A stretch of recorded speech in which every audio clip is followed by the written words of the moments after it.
just like in crises past, this pandemic will likely have a lasting effect on the American psyche.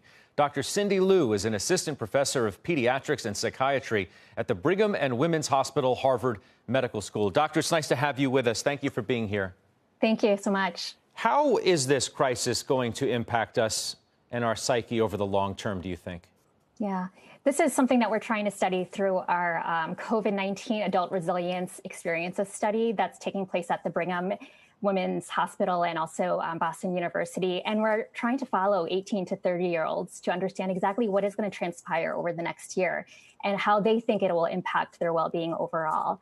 A lot of the things that they have had have been lost.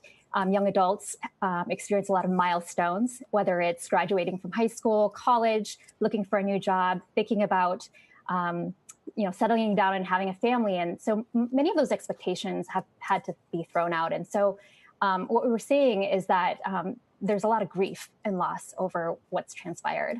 How then should we talk to our children about the last few months and all the things that they've missed and the socializing that they haven't been able to have? I'm thinking about the great impact on our children from the lack of being around their friends over such a long period of time.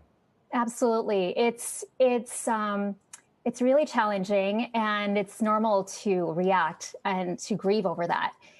It's certainly a major, major loss. And so all the grief reactions that we might know of when we lose somebody special, when there's something tragic that happens, individuals are experiencing that right now. And so it's completely normal. They may feel depressed. They may feel like they don't want to do anything. And then at the same time, what's interesting about the pandemic and what people have experienced is that there's a lot of time on their hands, at least for many people in the U.S., maybe not so much the essential workers, but there are a lot of people who have time on their hands. And that's a period in which you can actually discover a little bit about yourself. We've basically pressed the pause button, and people have had to think about who they are and what this has done for them, and have had to really learn more about themselves. How worried are you about a longer lasting mental health crisis emerging out of this pandemic? I'm worried. I think that there's no doubt that mental health is going to be a major issue. It's been a major issue for young adults even before the pandemic, and this will exacerbate a lot of the conditions and a lot of the existing issues that we've seen. I think, though, that we need to recognize that with adversity comes an ability or this recognition that we can actually potentially learn something about ourselves and maybe find areas of ways in which we can cope and thrive. I think of individuals who have been chronically anxious. And with this pandemic, many people have said, I was really stressed out about it. But one thing that I've learned is that other people have started to experience the same anxiety that I've had. And in some ways, that's validating.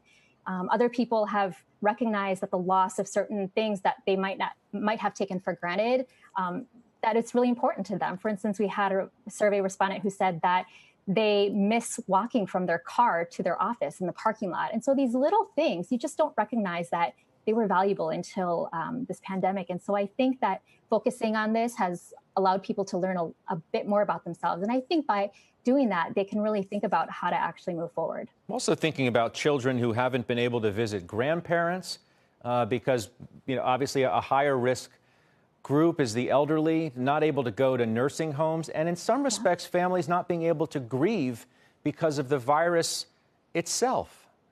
Absolutely. And this is something we've seen quite a bit, which is that our survey respondents are very, very worried about their family members.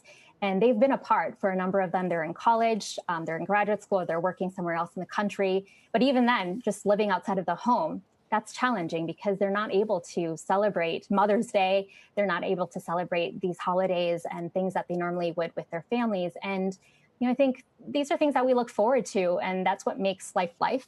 And so people have had to adapt to find ways to bring meaning to their lives.